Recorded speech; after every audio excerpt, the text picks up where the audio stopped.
We are back again at the Money Honey Show, a show that brings together women in finance, construction, and property. We have had accountants on the show, we've had lenders, BDMs, protection advisors, mortgage brokers, IFAs. We've had property developers on here. And well, where do I find these women? Many people just are either already industry connections and friends. So I've been in financial services now for over 7 years. I've been a business development manager for a master broker. I've been a business development manager for a lender. So I have a lot of colleagues. Obviously, I now have a business called Manuka Media. So I have male and female clients.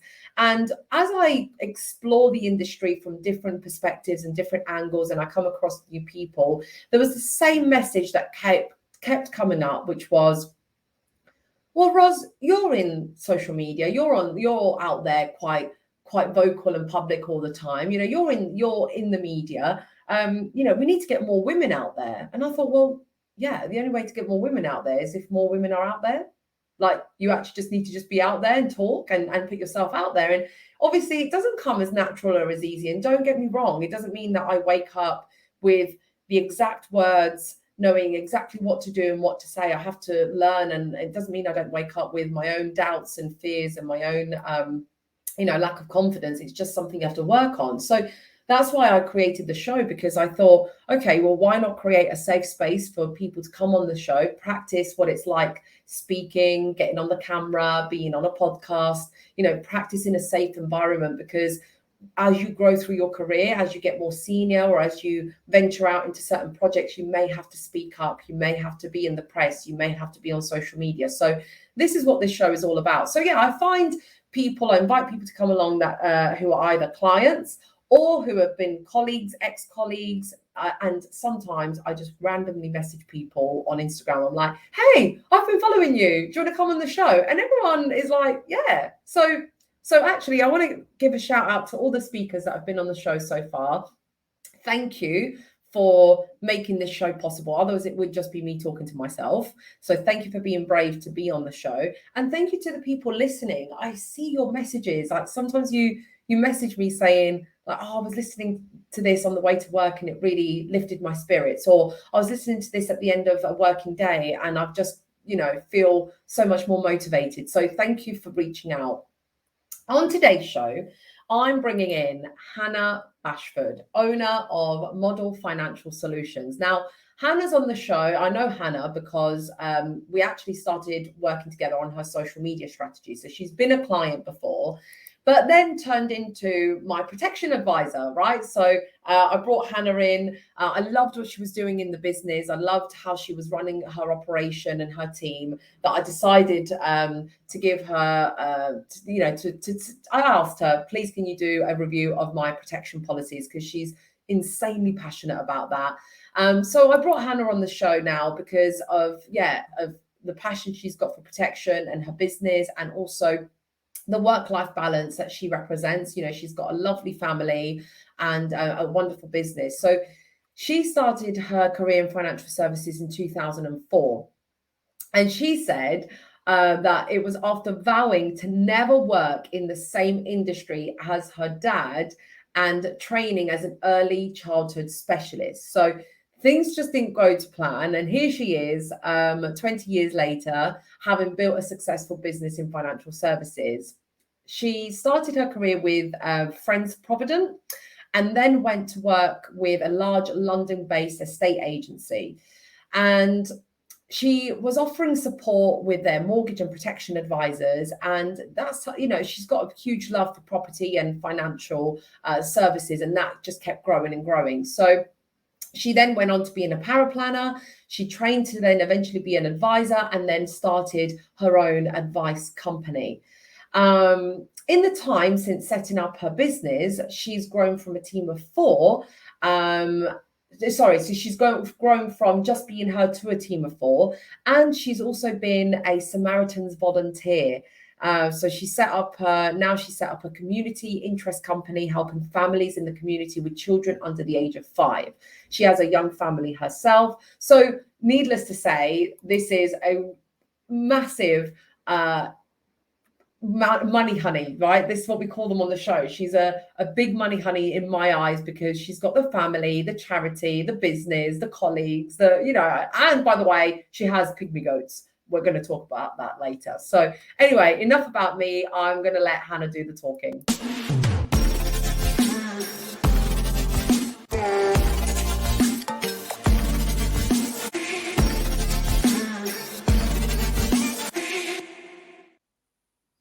Hi, Hannah. Hello. Firstly, can I just say thank you, yet another guest who has kindly dressed up on brand for the show. Thank you for wearing a pink shirt. I Thank took you. your advice, Roz. It's I wouldn't do anything else. Oh, good. Yeah, I love it. I love the brand. I know we spoke a lot about outfits and how to show up as your brand when you do your own social media posts, right? Because you've got a very colourful brand. Yeah, the Model FS Yeah. has a lot of colours in there. Yeah, definitely. Yeah, we rebranded just after lockdown, actually. And a good friend of mine, my logo used to just be sort of a purple house. It was really boring. It was really sort of nothing.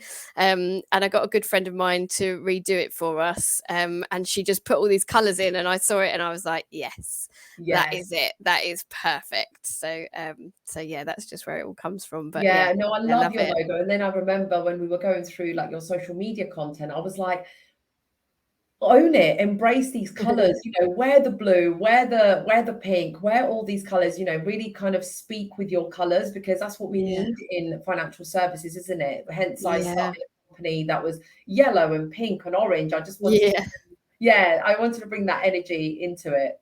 Definitely. Yeah. So obviously I've given an intro about who you are and what you do, but it's really over to you. Who are you? What do you do? And why did you want to come on the show? So I guess, I mean, obviously you've helped me immensely with the confidence, me and Becky, and to get our social media up and get in front of the camera and things like that. So, when you invited me on, I was like, yep, 100%, I'll do that. That's not a problem.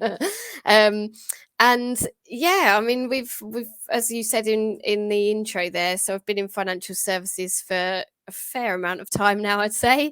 The business was 10 years in December, so Model FS has been around for 10 years now. I was never meant to be in financial services, as I said. My dad worked as a business banker for his whole career, and I just didn't think I'd ever do that. I just didn't, not there was anything wrong with it or anything like that. I just didn't think I would ever go into banking and financial services, and yet here I am. So obviously you've got that in your blood, you've got that because you are really just knowledgeable, not just in the numbers and the products that the lenders offer, but you bring that kind of calm to this confusing world. I feel like that. You were very calm and patient when explaining all the protection policies available, and you come with this family environment. You come from a family environment. So how does that play out when being a mortgage and protection advisor? How does that come across your personal life? How much of that comes into how you do your job? I think a lot of it, actually, because so when I first set up the company, I was a lot younger. I had sort of ambitions of being top advisor and all of these kind of things. I was very, very motivated by money, and of course, as soon as you have your children, priorities change. Like, it hugely changed, and now my focus is having time with my family, having that work-life balance, and making it work. We still need money, of course, but my focus isn't on being the top advisor. I'm never going to be top of those league tables, because I don't want to be, and I wouldn't want to sacrifice my time with my family for that. So I was probably about 3 years into having the company when I had my first child, and then I've got 3 children now, all under 8, so it's a busy old household. But yeah, the job allows me to have that time with them, and I can sort of pick and choose my hours and have that flexibility, and I think that's part of what has attracted a female workforce, and what's attracted the other guy, the other team members that we've got. Becky doesn't have children, but she enjoys doing a lot of volunteering and things. She's got a real social purpose and a real focus on that. And then our two, my other advisor and administrator, they have got families, and we're very, very flexible with how we work, and we realise we help each other out if someone's got to go and get somebody who's sick at school, or there's dentist appointments or sports days or whatever comes up, because we understand. I can be very supportive in that way, and I think that helps with clients too. You turn up to a meeting and your toddler hasn't gone to bed, who cares? Like, just on, Yeah, I've just interviewed an accountant, and she's got a 10-month-old baby. And bless her, she was really nervous about being on the show. I think she called her mum. The mum took the baby, and I was like, bring the baby, like the baby can come to the show. I mean, I don't have kids myself, but I'm very understanding that you have to juggle all these things, your family, your work.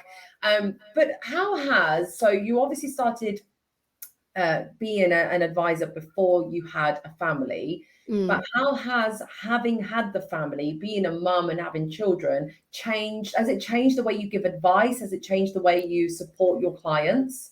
I think so. Yeah, I think mainly on the insurance side of things, because you put yourself in other people's shoes as to what would happen. And I think about my own family, and I think, God, if something happened to me, what happens to them? If I'm unwell, who looks after the kids? The hardest thing is if you've got flu and you've got to get your kids to school, well, you have to get them there. They can't just have a day off because you're poorly. So, if I was critically ill or, unable to work or anything, that has such a huge effect on my family. And I just, now having those conversations with people, you can empathize a lot more, and you can see the importance so much more of why you're doing this, and the importance of setting these policies up.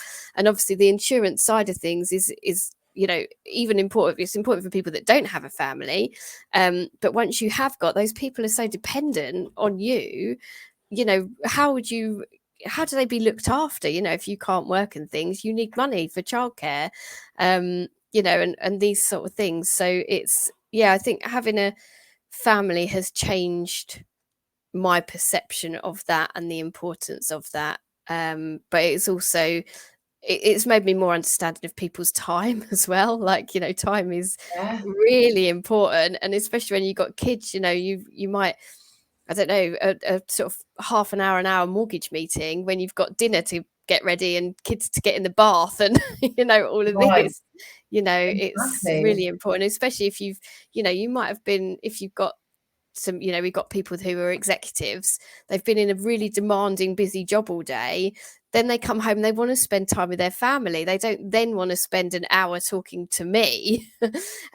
So, making the mortgage advice process and the sort of fact finding and everything for busy people like that, again, is really important, and something that we've worked on to try and support those people a lot more, so that they can concentrate on the things that are important to them, being it their family and their job and everything else. So peace of mind, isn't it? It's just that peace of mind that you've got something in place should the inevitable happen. But no one has to think about these kind of things, and it isn't a nice conversation to have. But like you say, because you have the responsibility of being a mother and also a business owner, and now also a qualified, obviously, mortgage and protection advisor, you can see it from all angles, can't you? You can see how everyone's feeling in every single situation. So definitely, that's really important. Yeah. So obviously, speaking of the subject of women in finance, you have your own business, you have your own family, you attract other women who want to work for you, whether they have a social, humanitarian vocation in their life, or they have a family. How does that world of females in what they call male trades, how does that play out for you? How do you see that?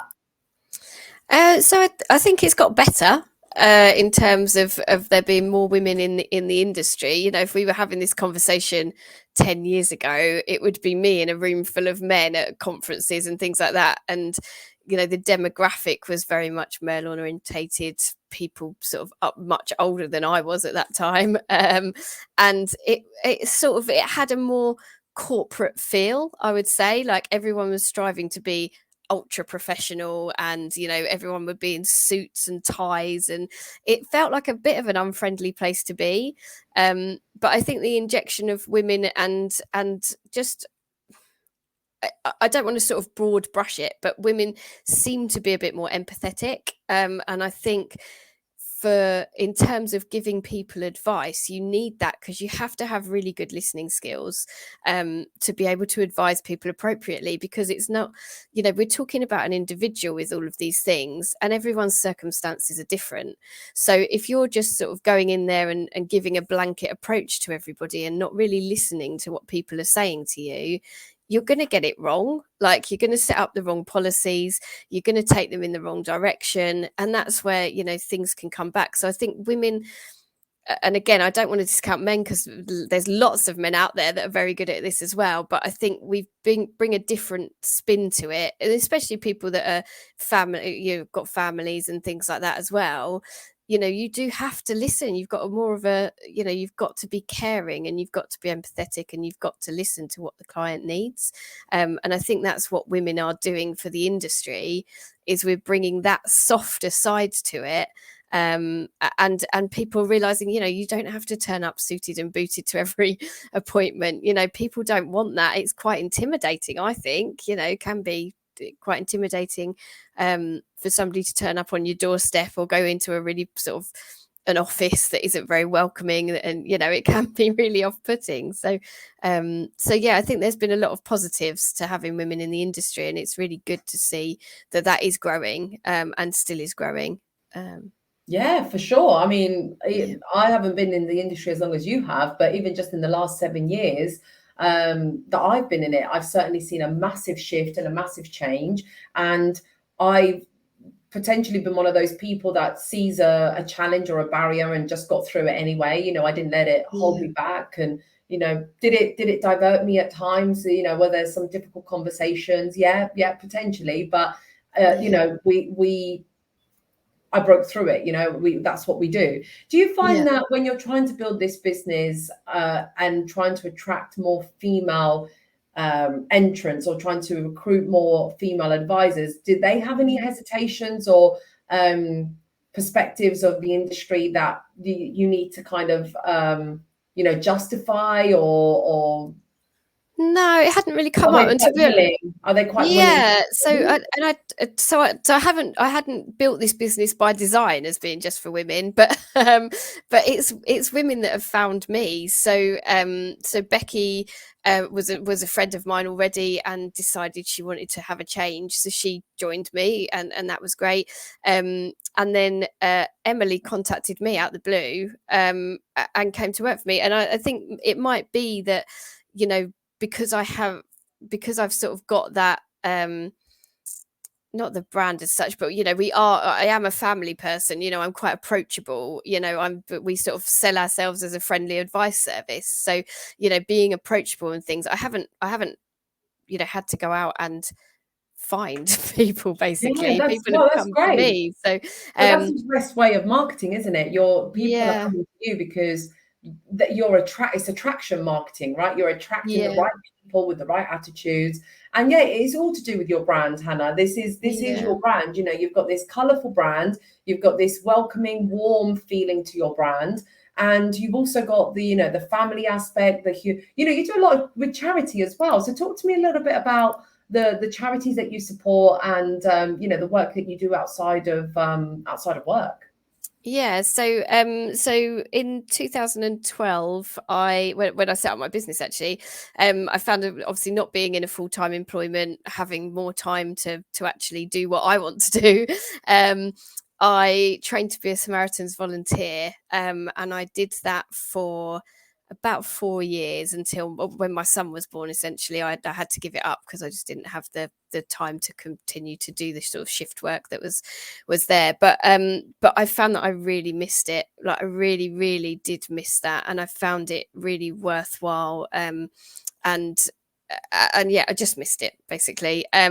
So I then dabbled with a couple of other sort of charity roles and listening things similar to Samaritans, but family life didn't allow for that at that time. I had three young children. So time was poor, but so when I started having a bit more time, I set up Little Penguins, which is a community interest company. That is, it's essentially a baby bank. So we help families that are struggling, who don't have access to basic essential items, things like nappies and wipes, cots, clothes, pushchairs, high chairs, whatever we can get our hands on that somebody might request. And it's only been going, I set it up 2 years ago, but I only found premises and got grant funding and everything to get it going in November. So we've really been sort of pushing it since then. And the response from our community has been immense. Like, people are so generous.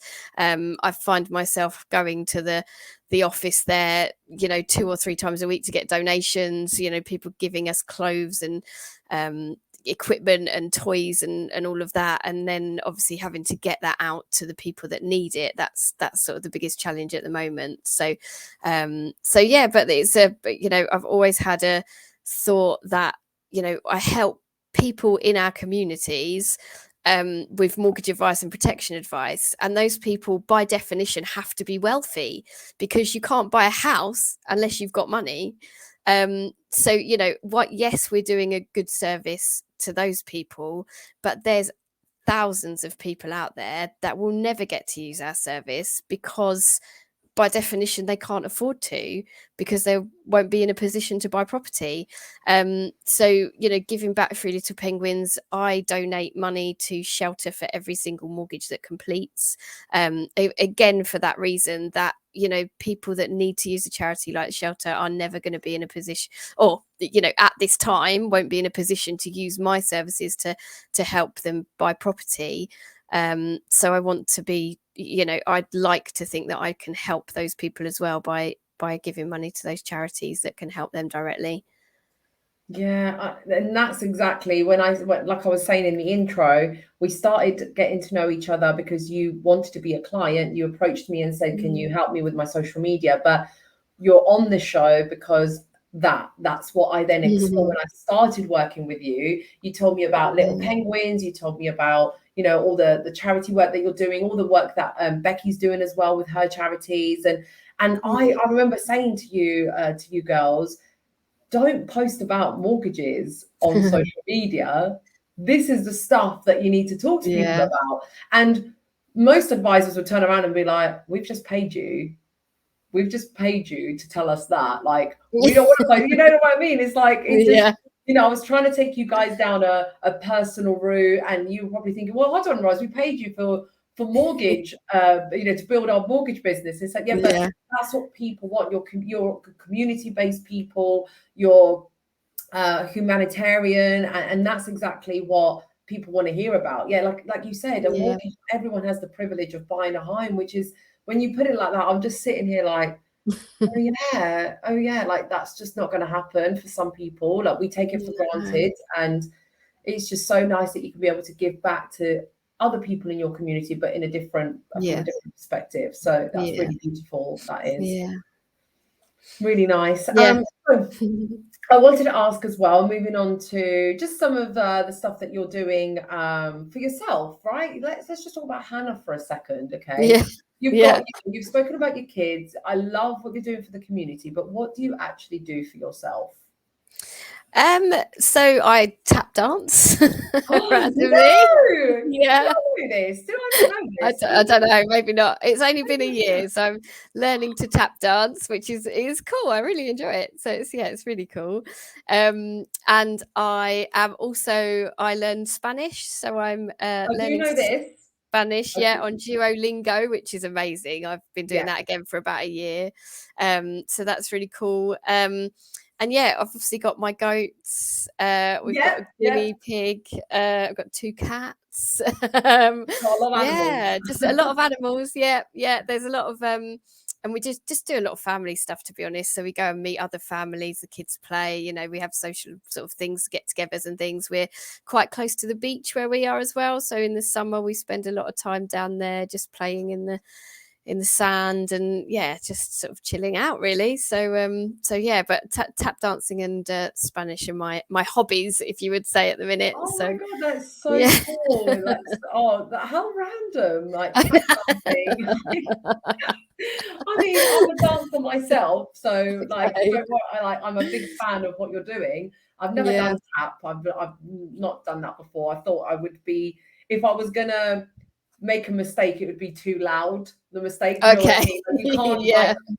You can't hide it. yeah, you can't hide that mistake. So I'm not sure I want, and that's a really deep message I've just put out there. That's really deep, isn't it? It's like I don't want to fail loudly, or I don't want Yeah. to, I don't want it to be obvious, but it's true. I'll own up to that. Like, my Yeah. dancing styles have been mostly like salsa, bachata, or even I did a lot of street dance when I was at school. I feel silly doing street dance now. I don't know why, but like as a Yeah.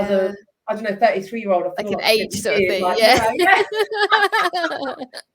For anyone only watching the audio or listening to the audio, you missed my little street dance action. But yeah, I'm a huge. I'm going to go back to dancing because I've kind of abandoned it. My husband and I did a dance on our for our first dance at the wedding. Oh, So yeah. I put on like this white salsa dress, and we did some salsa dancing, and we did a bachata dance. But I've seemed to be doing stuff recently, like when you're running a business. I mean, I haven't got a family, so I don't have that extra element to your schedule, like your schedule. But you run a business, and then the other things that I do outside of work are to keep me healthy and to keep me like active. So because I sit down all day, because I'm on the either recording and things like that, so I'll go to the gym. But then sometimes I just think, like that little dance class is still active and still fit, but it's just creative. It's more fun, isn't it? Yeah, So definitely. I And I love found it just gets your mind working. It yeah, gets you, you got to learn the steps, and you got to keep in yeah. time. And it's just, I love it. Yeah, 100%. And how would you say for like women in general, or just people in general, how do you find that peace or that clarity when you are running a business? You need to be a mum, you need to be a wife, and how do you kind of work that out for yourself? I think it's all about sort of scheduling in a way. It's about designating that time to the things that are important. And I put something on LinkedIn the other day because I had some clients that I really needed to get some stuff done for them. I had some insurance quotes that were expiring that I needed to get the applications in for. I then had my son's birthday party where I had to bake a cake. I wanted to go out with my husband. Like, there was all these things, and I was just like, oh my God, how do I fit it all in? But actually, I mean, those are the pinch points, right? And they always do come, but they don't. It's important that they're not the norm. So I had that night, I Mm, worked till like 2 a.m. or something, or went to bed at 2 a.m. because I'd had my working day, I'd gone to a meeting, I'd sort of picked the kids up from school, done everything with them. Then my son went to bed, we had to get all his presents wrapped, do his cake, and then I was like, oh crap, I've still got work to do. So then I still had to do my work. So that was a really, really late night, and that was a really hectic day.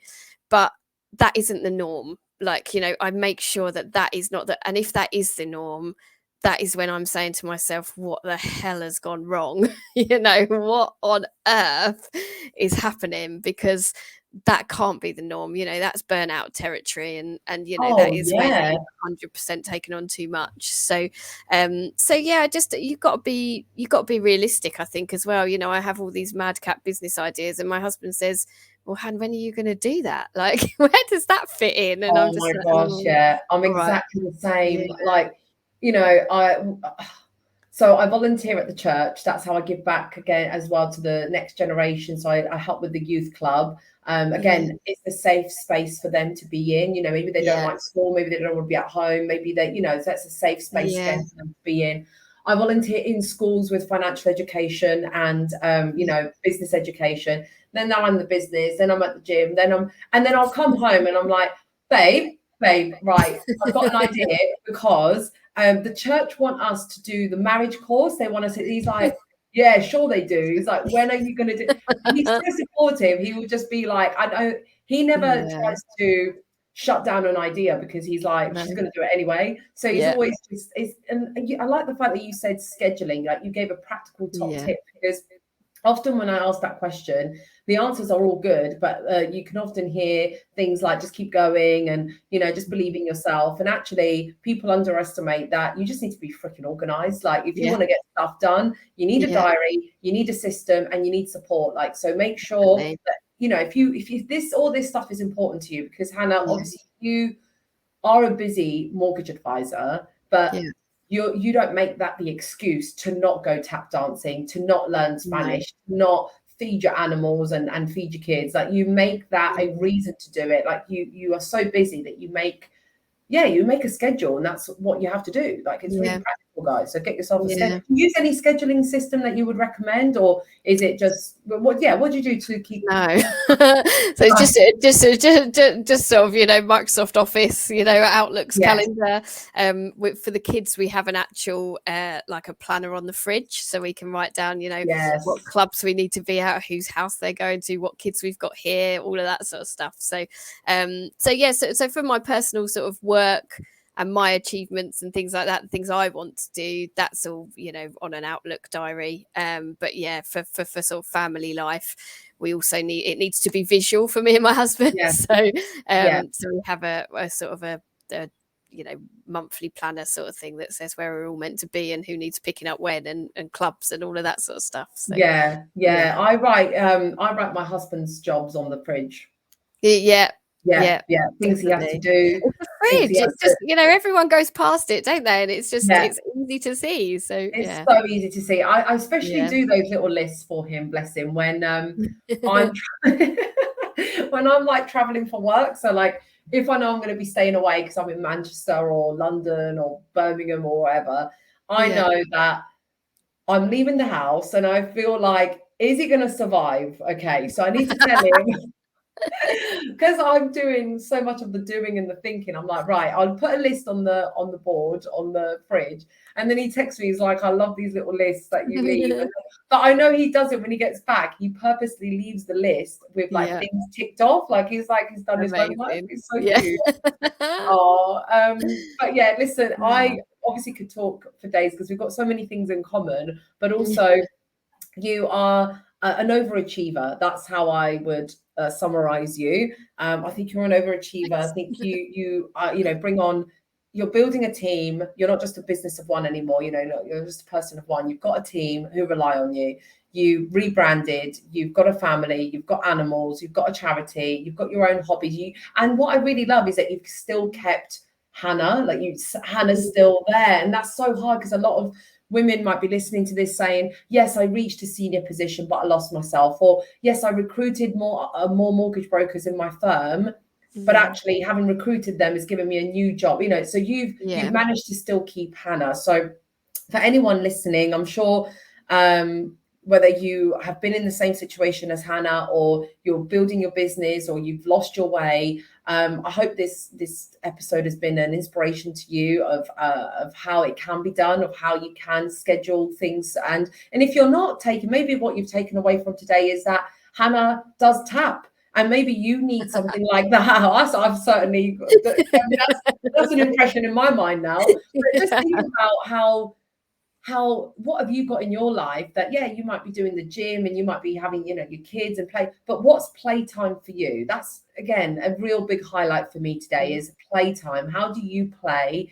in life? And again, give Hannah a little thumbs up on whether you're listening on YouTube or Spotify if you enjoyed this episode, so that I can, you know, share this with a bigger and wider audience. Like Hannah said, it's about serving a wider community that may not get the opportunity to be on the show, may not get the opportunity to work with me, but actually can keep this little, you know, keep this in their ears, you know, like have it playing in the background. That's what we're trying to do here. So any closing words that you want to share with anyone listening, Hannah? I don't think so. I just like, thanks to you, Roz. You know, you've been great. Like, you know, we only met in like August, and I think you've revolutionized like certainly my social media and you know how I think about myself and everything else. So that was the other thing. Yeah, Hannah, thank you for that. That's the other thing I wanted to thank you for, guys. So again, sorry, I was gonna say goodbye, but I'm not. So if you're still listening, if you're still with me, Hannah, like she said, we met in August. We spent some time together. But since then, obviously, whatever impression I've left with Hannah, right, beyond the work that we did, what happened was Hannah sent me an email one day, and she said simply, "I think you'd be good for this." So I thought, okay, I'll open up the email. Don't know what it is, and it was an email about Santander's program for women supporting women. So it was a mentorship program where you volunteer to become a mentor and you get partnered up with a mentee. And I was like, why is Hannah sending me? And I texted her, I was like, what, you think I should apply for this Santander thing? And she was like, yeah, absolutely. So I did apply. It was out of my comfort zone. I think at the time, Hannah, I was in the middle of something I was really busy, and I just applied, and it's like those long forms, and I was like, oh, for goodness sake. Anyway, I applied, like, I was too busy to apply, but I applied anyway, and I got in. Yeah. So I don't know if I told you. I think I told you. I've seen it on social media, but yeah. Have you? Oh, okay, cool. Yeah. So oh my God, yeah. So basically that's what people do. Like, that's what Hannah does. Like, we yes, we work together, but we're not actively working together. She's not still a client really, but obviously she's also impacting my life. She's also making a change in my life, and she's making me go out of my comfort zone. So yeah, thank you, Hannah, for that. Like, thank you. Really, really appreciate it. And if no one's heard about that program, please reach out to I think the obviously the applications have closed now, but maybe they're still looking for mentees if you want to be mentored, and if you want to have support from someone in the industry, a great program to get involved with. So it's really good. Yeah. Thank you for that, Hannah. And as I said, guys, if you're listening, thank you so much for tuning in again. I hope you enjoyed Hannah Bashford's episode. Feel free to connect with her on LinkedIn and follow her journey on Instagram as well. And I'll catch you on the next one. Perfect. Thanks, Beth.